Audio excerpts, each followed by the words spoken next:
Merci à l'Union départementale de m'avoir proposé de participer à cette journée, parce que pour moi c'est vraiment très important. Et je vais vous lire d'abord la dernière phrase de notre introduction. Donc c'est un livre qui a été coordonné par Philippe Davzy, Laurent Vogel et Serge Volkov. Là aussi, certains d'entre vous peut-être le connaissent, et moi-même. Et voilà ce que nous disons à la fin de notre introduction. À travers leur activité professionnelle, c'est le monde que les travailleurs construisent. Transformer le travail, c'est-à-dire lutter contre les risques au travail, c'est orienter l'activité vers la production d'un autre monde. Évidemment, l'intervention au niveau microscopique de l'activité de travail n'est pas suffisante. Elle ne peut se substituer aux exigences globales de régulation politique. Néanmoins, la mise en discussion du travail recèle un potentiel important de renouvellement des débats politiques et sociaux. Reprendre la main sur son propre travail, c'est déjà commencer à reprendre la main sur le monde. Et je dirais que c'est là l'ambition qu'on peut avoir quand on est confronté aux questions que pose le film. Et je voudrais très rapidement, en reprenant d'ailleurs le plan du bouquin,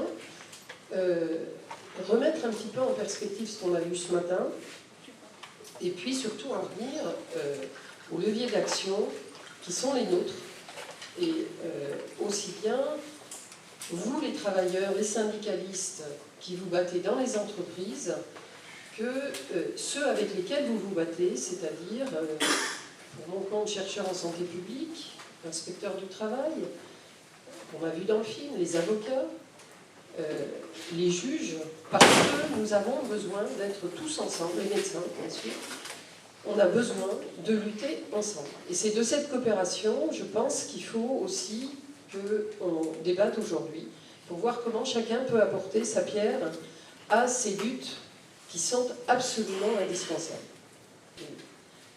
Tout d'abord, on a ce que nous, quelques chercheurs, on appelle la désorganisation néolibérale du travail. On ne va pas parler d'organisation, c'est de la désorganisation. Ce qu'on a construit, ils sont en train de le détruire. Et c'est Thomas Coutreau qui utilise une expression que je trouve tout à fait juste. Quand on en est là, c'est-à-dire quand on en est à faire ce que font les patrons avec les salariés, c'est un système à bout de souffle. Ces restructurations permanentes, les réductions d'effectifs, vivre sous la menace permanente du chômage, entre 2008 et 2013, c'est la destruction de 6 millions d'emplois au niveau de l'Union européenne. C'est la mise en concurrence des travailleurs européens par rapport à ceux des pays dits à bas coût. Alors, près de chez nous, c'est les pays de l'Est, mais plus loin, c'est toute l'Asie. On sait bien que les délocalisations leur permettent de faire des bénéfices éhontés, non seulement à travers la destruction des emplois chez nous, mais à travers des conditions de vie et de salaire et de travail qui défient la dignité humaine dans des pays comme l'Inde, le Bangladesh, etc. À travers ça, une croissance des inégalités, parce que ce qui se passe là-bas, évidemment, n'est jamais imputé à ceux d'ici. Le recours, deuxième logique structurelle, le recours simultané à la sous-traitance et à l'intérim. Là, c'est un mode de gouvernement des entreprises pour casser les collectifs, pour empêcher la syndicalisation. Il y a des situations qui sont montrées, mais quand ils sous-traitent, c'est bien souvent pour au moins 3 raisons. Ils sous-traitent pour faire des économies, bien sûr, mais aussi pour empêcher la possibilité de négociation salariale au sein de l'entreprise, et notamment sur les conditions de travail. Ils sous-traitent pour se débarrasser de la gestion des risques et la faire supporter, au final, par les travailleurs sous-traitants, bien souvent en s'appuyant sur le fait qu'aucun syndicaliste n'a droit de citer dans de nombreuses entreprises sous-traitantes.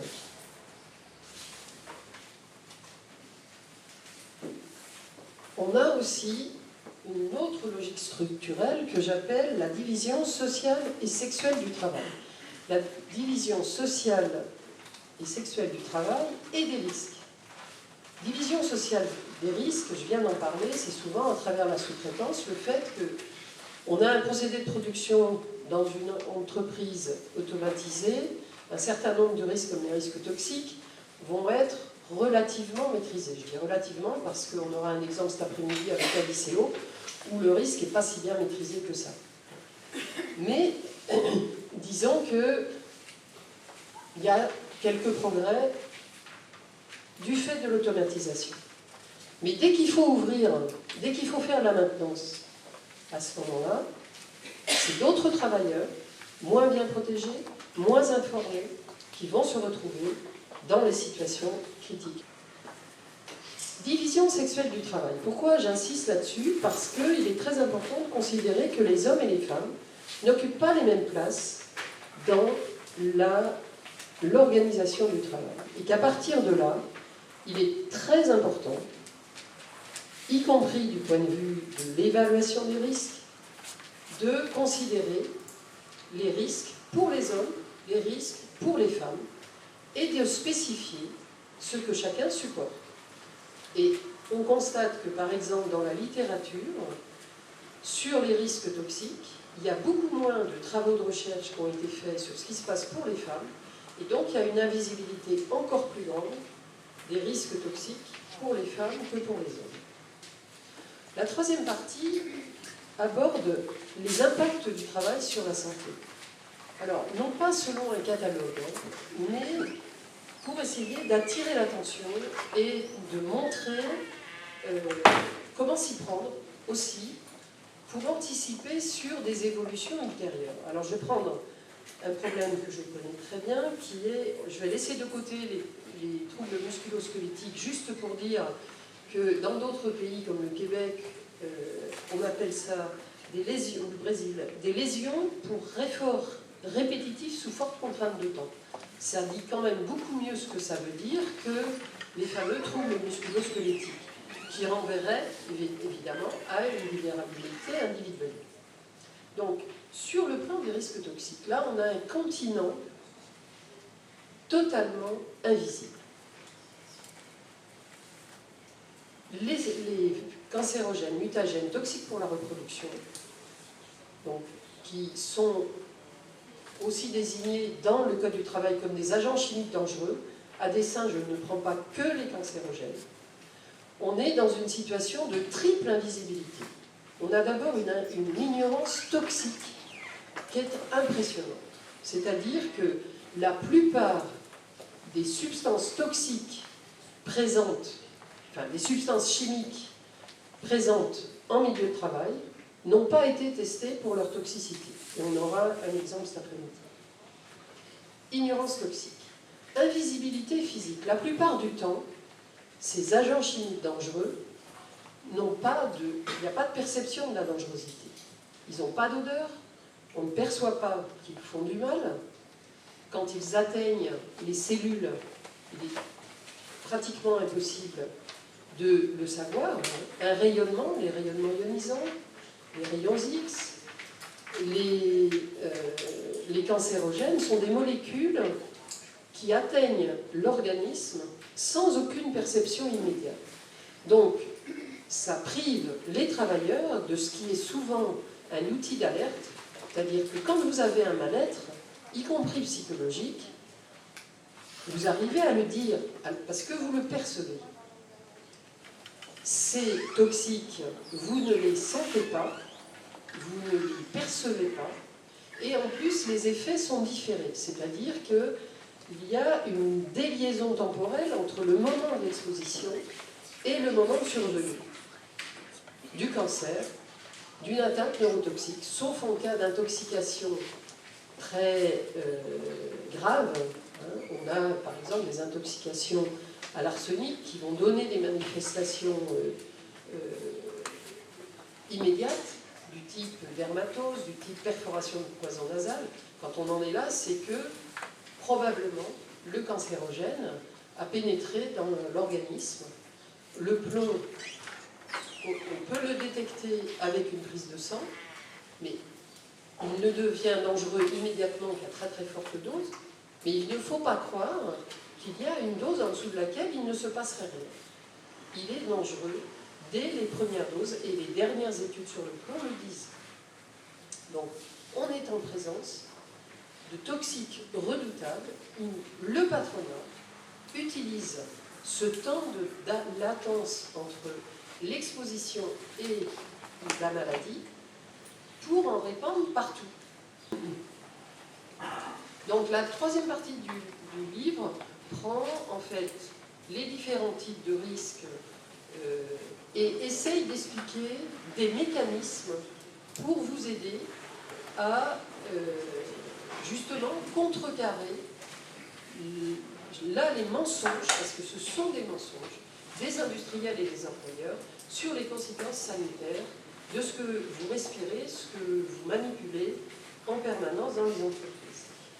Bien sûr, la question des TMS, c'est bien sûr les risques d'atteinte psychologique, et je vous recommande un article de Philippe Galzi qui montre comment le stress peut aboutir aussi à des atteintes physiques par toute une série de travaux qui portent sur les processus inflammatoires qui sont communs à la fois à la rencontre avec des cancérogènes et à la fois à des problèmes de stress psychique. Alors j'en viens à la dernière partie, très importante, parce qu'il s'agit de la partie qui réfléchit sur comment agir sur les risques. Et là, en fait, ce que nous avons considéré, c'est que agir, c'est une dynamique sociale. On est en présence de rapports de force, et de ce point de vue-là, le film est très éclairant sur ce qu'est ce rapport de force. Donc, on est dans une dynamique sociale qui va conjuguer forcément la tentative de transformation immédiate à travers l'action des CHSCT, des organisations syndicales. Toute votre action au quotidien est importante. Il n'y a pas d'action qui ne le soit pas. Toute emprise sur les conditions de travail vous redonne la main sur la transformation des conditions de travail et sur la possibilité de faire reculer ce qu'on vient de voir dans le film. Pour ça, il y a vous avez la force syndicale, la force d'institutions comme le CHSCT, et ce n'est pas un hasard si Macron est en train d'essayer de casser la dynamique des CHSCT, la dynamique d'expertise. La dynamique d'expertise, pourquoi elle est importante? Parce qu'il y a dans le Code du travail la question de l'évaluation des risques. Bien sûr, l'évaluation des risques, c'est hyper important. Sauf que les employeurs sont capables d'en faire un paravent. Ils se l'approprient pour dire, vous voyez bien, j'ai fait l'évaluation des risques. Et donc, c'est un catalogue. Il faut toujours considérer que l'évaluation des risques va introduire, je dirais, un principe de réalité dans le rapport de force. C'est-à-dire que ce n'est pas une discussion de marchands de tapis où les employeurs tentent de vous enfermer dans si on bouge les conditions de travail, on va être obligé de fermer. Il y a une limite au pouvoir des employeurs, c'est la vie des salariés, c'est la santé des salariés. Et le lieu, je dirais, d'affrontement entre la logique économique et la logique de santé, logique économique pour l'employeur, logique de santé pour le salarié, c'est le CHSCT. Il faut travailler en complémentarité entre ce que chacun peut faire. Il ne faut pas demander aux syndicats de tout faire parce qu'il y a des limites à ce qu'on peut faire au niveau syndical, mais il faut le faire. Et par rapport à l'action que vous avez, tout est important.